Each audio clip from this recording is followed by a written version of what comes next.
Chapter 53 Bran. The Karstarks came in on a cold, windy morning, bringing 300 horsemen and near 2,000 foot from their castle at Carhold. The steel points of their pikes winked in the pale sunlight as the column approached. A man went before them, pounding out a slow, deep-throated marching rhythm on a drum that was bigger than he was. Boom! Boom! Boom!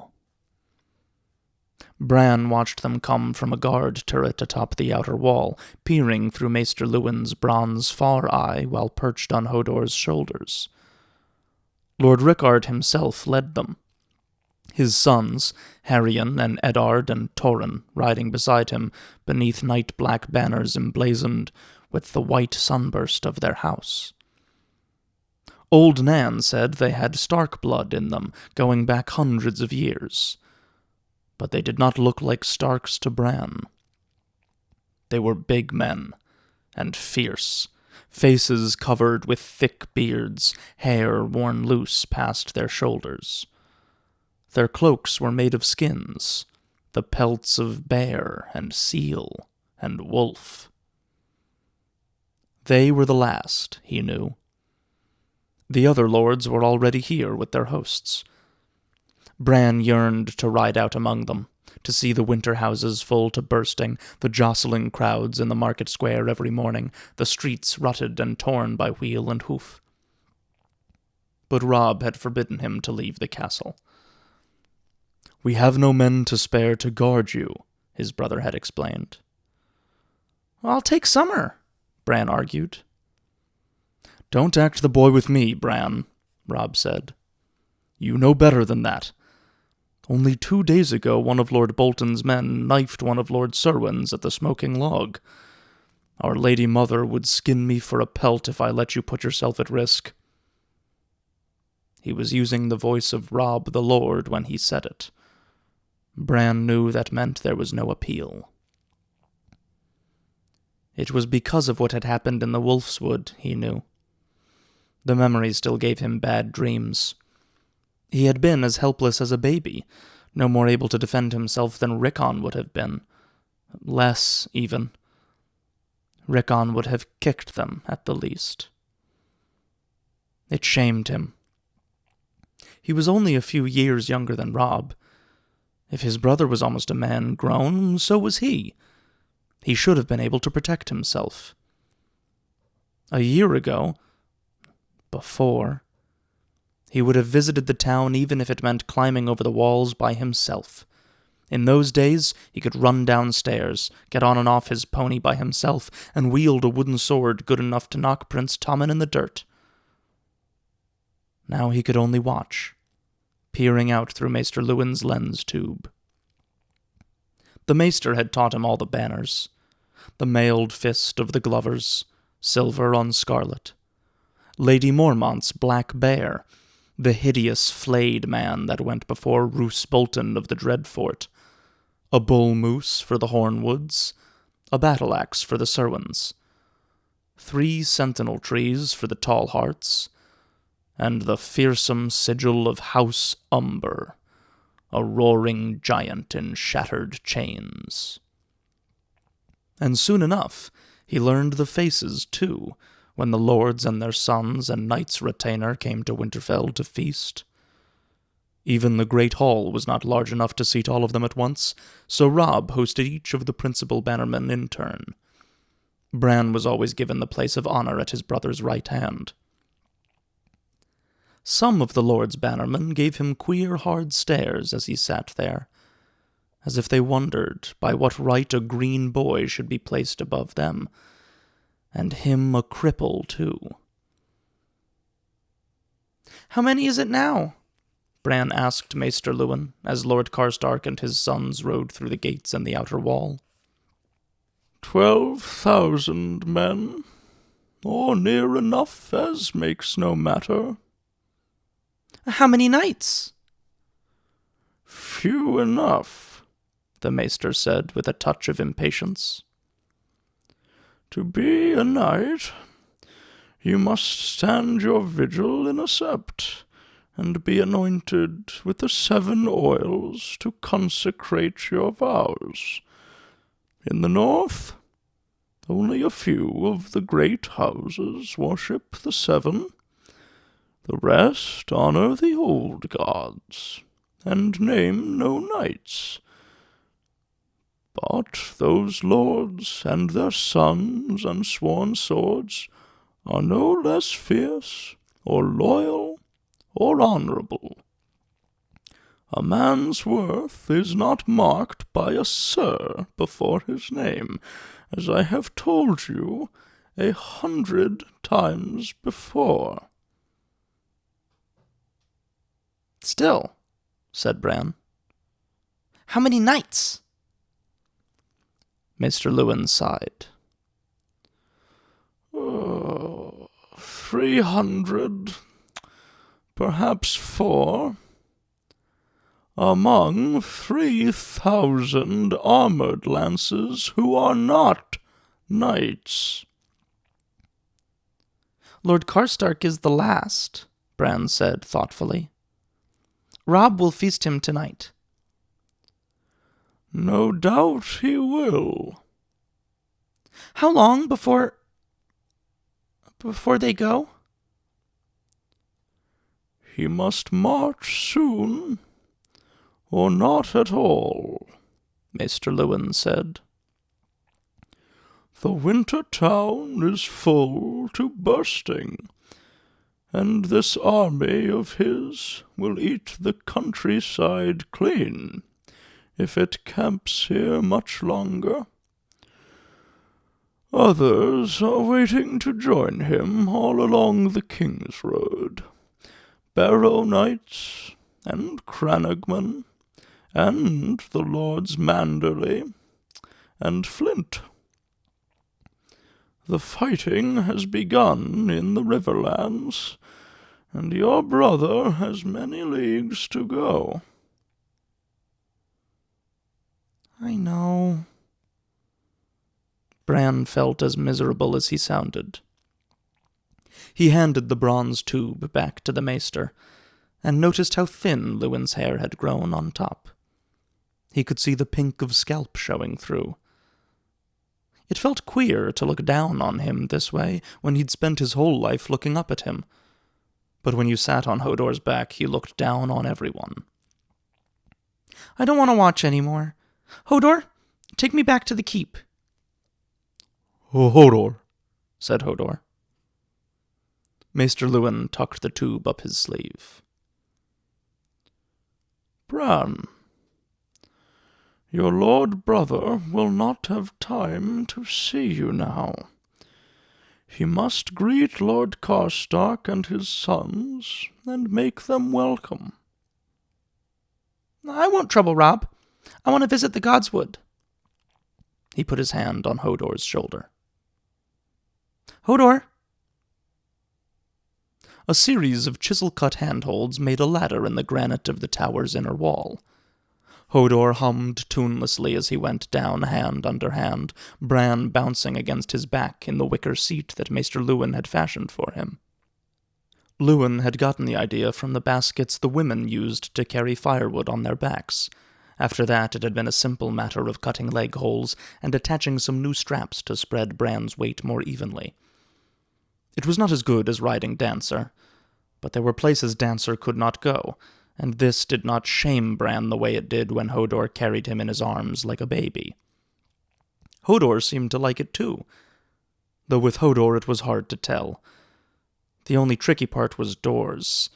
Sometimes Hodor forgot that he had Bran on his back, and that could be painful when he went through a door.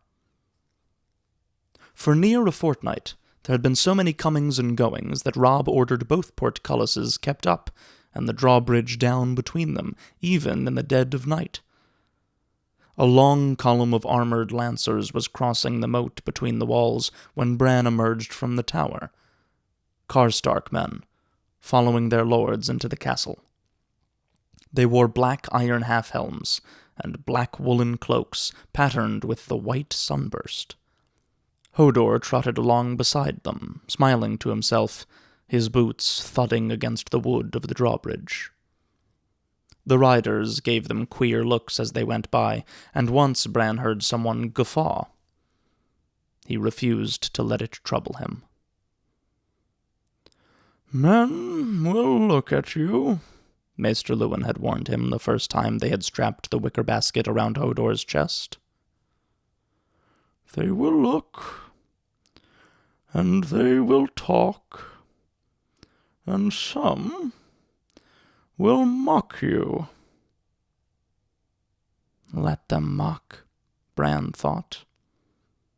No one mocked him in his bedchamber, but he would not live his life in bed. As they passed beneath the gatehouse portcullis, Bran put 2 fingers into his mouth and whistled. Summer came loping across the yard. Suddenly the Karstark Lancers were fighting for control as their horses rolled their eyes and whickered in dismay. One stallion reared, screaming, his rider cursing and hanging on desperately. The scent of the direwolves sent horses into a frenzy of fear if they were not accustomed to it, but they'd quiet soon enough once Summer was gone. "The Godswood," Bran reminded Hodor. Even Winterfell itself was crowded. The yard rang to the sound of sword and axe, the rumble of wagons, and the barking of dogs. The armory doors were open, and Bran glimpsed Mikken at his forge, his hammer ringing as sweat dripped off his bare chest. Bran had never seen as many strangers in all his years, not even when King Robert had come to visit father. He tried not to flinch as Hodor ducked through a low door. They walked down a long, dim hallway, Summer padding easily beside them. The wolf glanced up from time to time, eyes smoldering like liquid gold. Bran would have liked to touch him, but he was riding too high for his hand to reach. The Godswood was an island of peace in the sea of chaos that Winterfell had become. Hodor made his way through the dense stands of oak and ironwood and sentinels to the still pool beside the heart tree. He stopped under the gnarled limbs of the weirwood, humming. Bran reached up over his head and pulled himself out of his seat, drawing the dead weight of his legs up through the holes in the wicker basket. He hung for a moment, dangling, the dark red leaves brushing against his face, until Hodor lifted him and lowered him to the smooth stone beside the water. "I want to be by myself for a while," he said. "You go soak. Go to the pools." "Hodor." Hodor stomped through the trees and vanished. Across the Godswood, beneath the windows of the guest house, an underground hot spring fed 3 small ponds. Steam rose from the water day and night, and the wall that loomed above was thick with moss. Hodor hated cold water and would fight like a treed wildcat when threatened with soap, but he would happily immerse himself in the hottest pool and sit for hours, giving a loud burp to echo the spring whenever a bubble rose from the murky green depths to break upon the surface. Summer lapped at the water and settled down at Bran's side. He rubbed the wolf under the jaw, and for a moment boy and beast both felt at peace.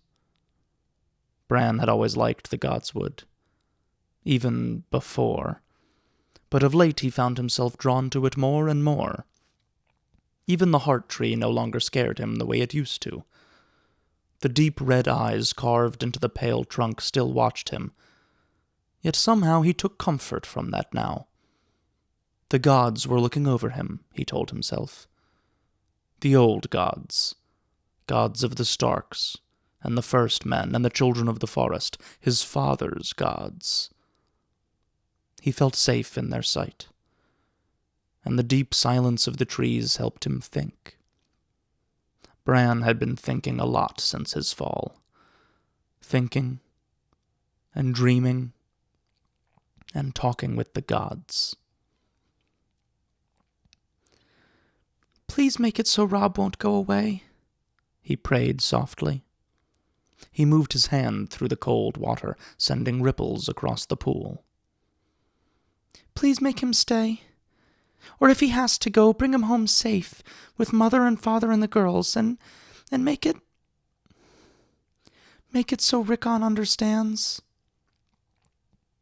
His baby brother had been wild as a winter storm since he learned Robb was riding off to war, weeping and angry by turns. He'd refused to eat, cried and screamed for most of a night, even punched old Nan when she tried to sing him to sleep. And the next day he'd vanished. Robb had set half the castle searching for him, and when at last they'd found him down in the crypts, Rickon had slashed at them with a rusted iron sword he'd snatched from a dead king's hand, and Shaggy Dog had come slavering out of the darkness like a green-eyed demon. The wolf was near as wild as Rickon. He'd bitten Gage on the arm and torn a chunk of flesh from Micken's thigh. It had taken Robb himself and Grey Wind to bring him to bay. Farlan had the black wolf chained up in the kennels now, and Rickon cried all the more for being without him.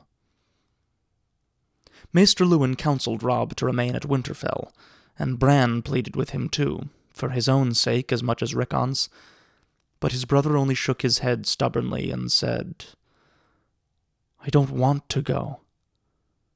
I have to." It was only half a lie. Someone had to go, to hold the neck and help the Tullys against the Lannisters. Bran could understand that.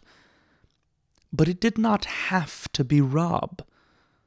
His brother might have given the command to Hal Mullen, or Theon Greyjoy, or to one of his lord's bannermen. Maester Luwin urged him to do just that, but Robb would not hear of it. "My lord father would never have sent men off to die while he huddled like a craven behind the walls of Winterfell," he said, "all Robb the Lord." Robb seemed half a stranger to Bran now, transformed, a lord in truth, though he had not yet seen his 16th name day. Even their father's bannermen seemed to sense it. Many tried to test him, each in his own way. Roose Bolton and Robert Glover both demanded the honor of battle command, the first brusquely, the second with a smile and a jest. Stout, grey-haired Mage Mormont, dressed in mail like a man, told Robb bluntly that he was young enough to be her grandson and had no business giving her commands. But as it happened, she had a granddaughter she would be willing to have him marry. Soft-spoken Lord Serwyn had actually brought his daughter with him, a plump, homely maid of 30 years who sat at her father's left hand and never lifted her eyes from her plate. Jovial Lord Hornwood had no daughters, but he did bring gifts: a horse one day, a haunch of venison the next, a silver-chased hunting horn the day after, and he asked nothing in return. Nothing but a certain holdfast taken from his grandfather, and hunting rights north of a certain ridge, and leave to damn the white knife, if it pleased the lord. Robb answered each of them with cool courtesy, much as father might have, and somehow he bent them to his will. And when Lord Umber, who was called the Great John by his men, and stood as tall as Hodor and twice as wide, threatened to take his forces home if he was placed behind the Hornwoods or the Serwyns in the order of the march, Robb had told him he was welcome to do so. "And when we are done with the Lannisters," he promised, scratching Grey Wind behind the ear, "we will march back north, root you out of your keep, and hang you for an oath-breaker." Cursing, the Great John flung a flagon of ale into the fire and bellowed that Robb was so green he must piss grass. When Hallis Mullen moved to restrain him, he knocked him to the floor, kicked over a table, and unsheathed the biggest, ugliest greatsword that Bran had ever seen. All along the benches, his sons and brothers and sworn swords leapt to their feet, grabbing for their steel. Yet Robb only said a quiet word, and in a snarl and the blink of an eye, Lord Umber was on his back, his sword spinning on the floor 3 feet away, and his hand dripping blood where Grey Wind had bitten off 2 fingers. "My lord father taught me that it was death to bear steel against your liege lord," Robb said. but doubtless you only meant to cut my meat." Bran's bowels went to water as the Great John struggled to rise, sucking at the red stumps of his fingers. But then, astonishingly, the huge man laughed. "Your meat," he roared, "is bloody tough." And somehow after that, the Great John became Rob's right hand, his staunchest champion, loudly telling all and sundry that the boy lord was a Stark after all, and they'd damn well better bend their knees if they didn't fancy having them chewed off. Yet that very night, his brother came to Bran's bedchamber pale and shaken, after the fires had burned low in the great hall. "I thought he was going to kill me," Rob confessed. "Did you see the way he threw down Hal? Like he was no bigger than Rickon. Gods, I was so scared. And the Great John's not the worst of them, only the loudest. Lord Roose never says a word. He only looks at me. And all I can think of is that room they have in the Dread Fort, where the Boltons hang the skins of their enemies." "That's just one of old Nan's stories," Bran said. A note of doubt crept into his voice. "Isn't it?" "I don't know." He gave a weary shake of his head. "Lord Serwyn means to take his daughter south with us. To cook for him, he says. Theon is certain I'll find the girl in my bedroll one night. I wish Father was here." That was the one thing they could agree on. Bran, and Rickon, and Robb the Lord. They all wished Father was here. But Lord Eddard was 1,000 leagues away, a captive in some dungeon, a hunted fugitive running for his life, or even dead. No one seemed to know for certain. Every traveler told a different tale, each more terrifying than the last. The heads of Father's guardsmen were rotting on the walls of the Red Keep, impaled on spikes. King Robert was dead, at Father's hands. The Baratheons had laid siege to King's Landing. Lord Eddard had fled south with the king's wicked brother Renly. Arya and Sansa had been murdered by the Hound. Mother had killed Tyrion the Imp and hung his body from the walls of Riverrun. Lord Tywin Lannister was marching on the Eyrie, burning and slaughtering as he went. One wine-sodden tale-teller even claimed that Rhaegar Targaryen had returned from the dead and was marshalling a vast host of ancient heroes on Dragonstone to reclaim his father's throne. When the Raven came, bearing a letter marked with Father's own seal and written in Sansa's hand, the cruel truth seemed no less incredible. Bran would never forget the look on Robb's face as he stared at their sister's words. "She says Father conspired at treason with the king's brothers," he read. "King Robert is dead, and Mother and I are summoned to the Red Keep to swear fealty to Joffrey. She says we must be loyal, and when she marries Joffrey, she will plead with him to spare our Lord Father's life." His fingers closed into a fist, crushing Sansa's letter between them. "And she says nothing of Arya. Nothing. Not so much as a word, damn her. What's wrong with the girl?" Bran felt all cold inside. "She lost her wolf," he said weakly, remembering the day when 4 of his father's guardsmen had returned from the south with ladies' bones. Summer and Grey Wind and Shaggy Dog had begun to howl before they crossed the drawbridge, in voices drawn and desolate. Beneath the shadow of the first keep was an ancient lich-yard, its headstones spotted with pale lichen, where the old kings of winter had laid their faithful servants. It was there they buried Lady, while her brothers stalked between the graves like restless shadows. She had gone south, and only her bones had returned.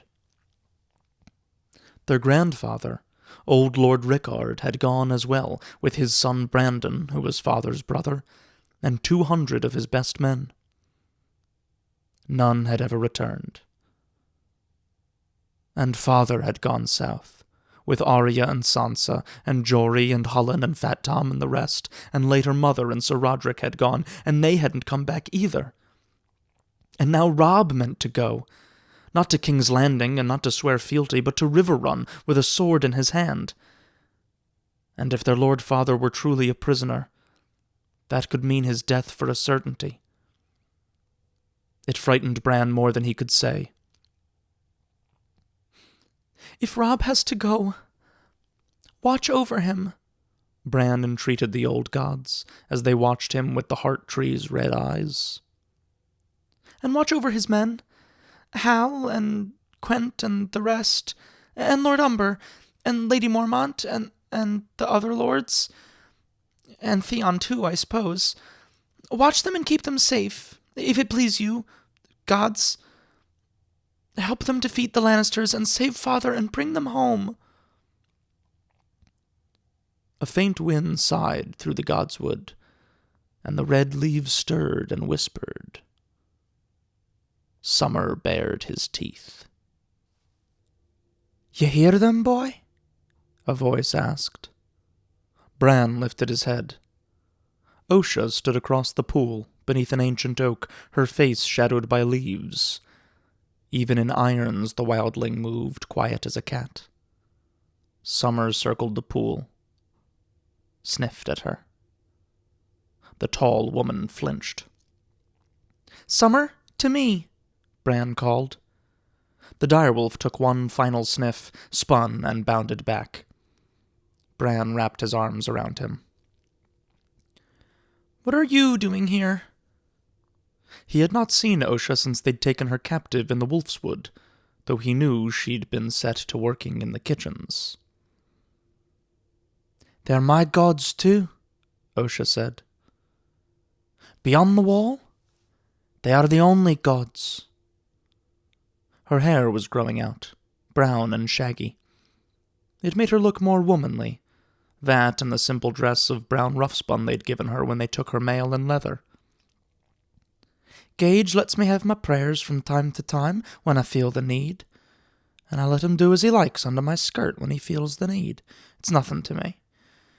I like the smell of flour on his hands, and he's gentler than Stiv." She gave an awkward bow. "I'll leave you. There's pots that want scouring." "No, stay," Bran commanded her. "Tell me what you meant about hearing the gods." Osha studied him. "You asked them, and they're answering. Open your ears. Listen, you'll hear." Bran listened. "It's only the wind," he said after a moment, uncertain. "The leaves are rustling." "Who do you think sends the wind if not the gods?" She seated herself across the pool from him, clinking faintly as she moved. Mikken had fixed iron manacles to her ankles, with a heavy chain between them. She could walk, so long as she kept her strides small, but there was no way for her to run, or climb, or mount a horse. "They see you, boy. They hear you talking. That rustling? That's them talking back." "What are they saying?" "They're sad.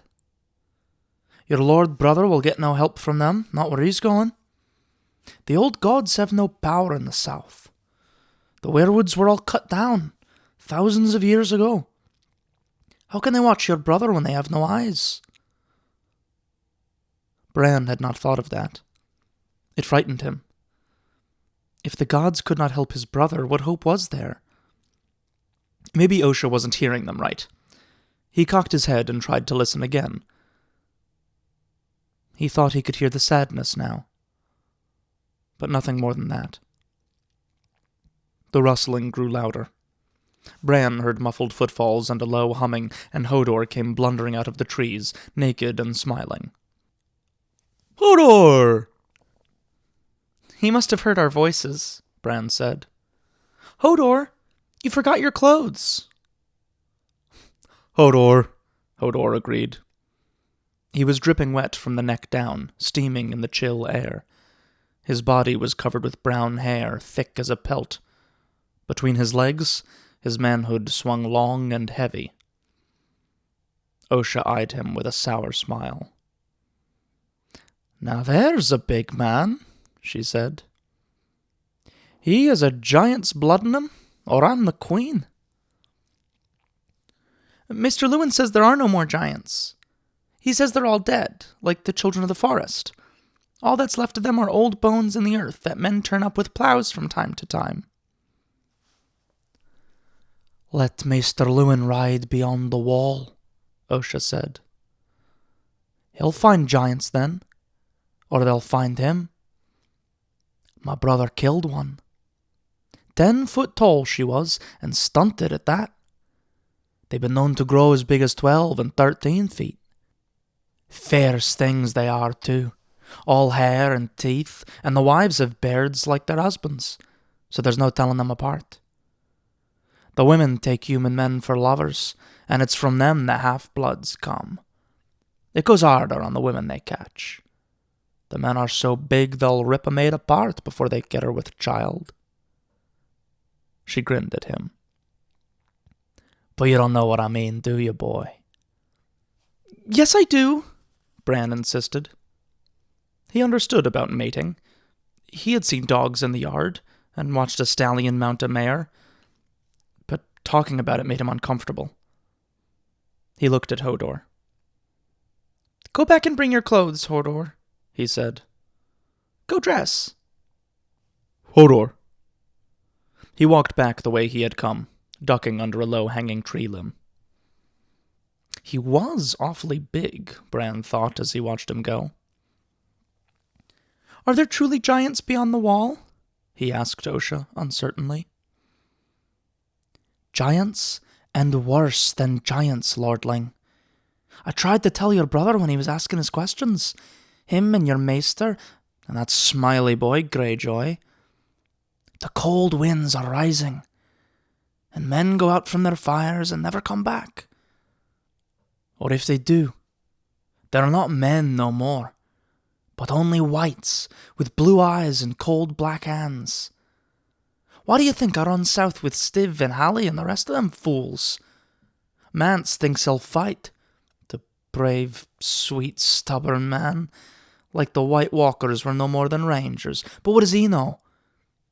He can call himself king beyond the wall all he likes, but he's still just another old black crow flew down from the Shadow Tower. He's never tasted winter. I was born up there, child, like my mother, and her mother before her, and her mother before her, born of the free folk. We remember."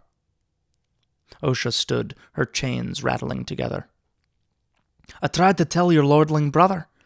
Only yesterday when I saw him in the yard, 'My Lord Stark,' I called to him, respectful as you please. But he looked through me, and that sweaty oaf, Great John Umber, shoves me out of the path. So be it. I'll wear my irons and hold my tongue. A man who won't listen can't hear." "Tell me. Robb will listen to me. I know he will." "Will he now?" "We'll see. You tell him this, my lord. You tell him he's bound on marching the wrong way.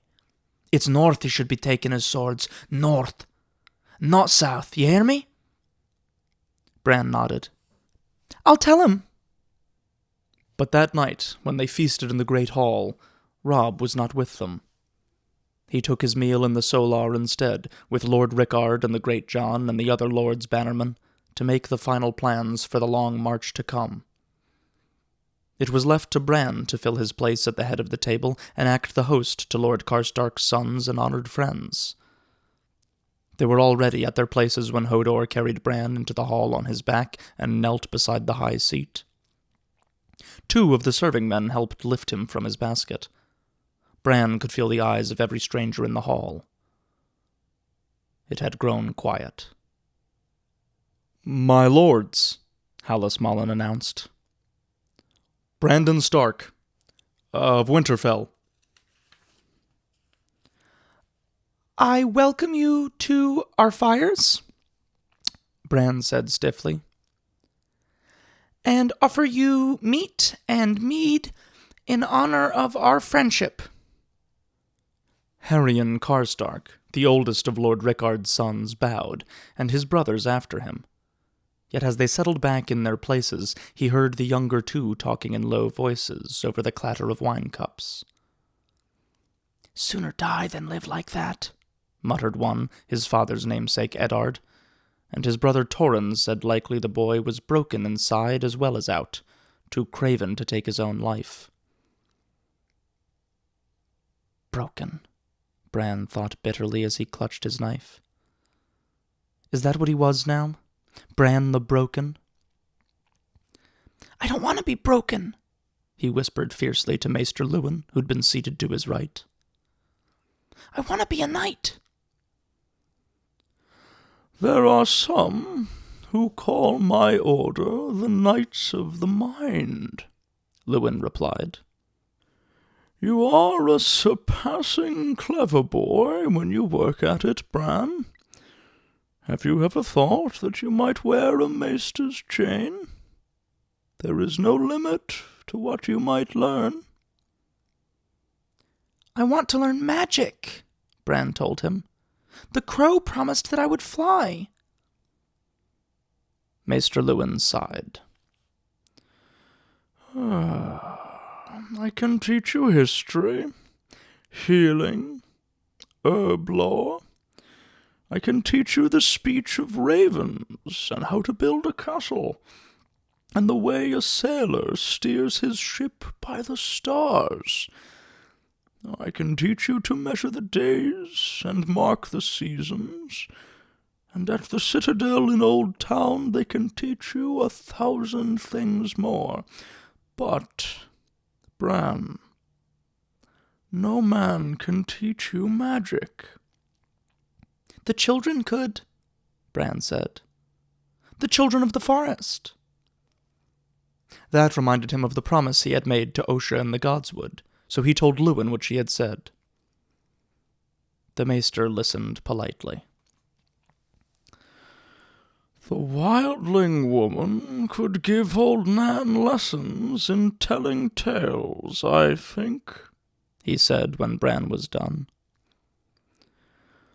"I will talk with her again, if you like.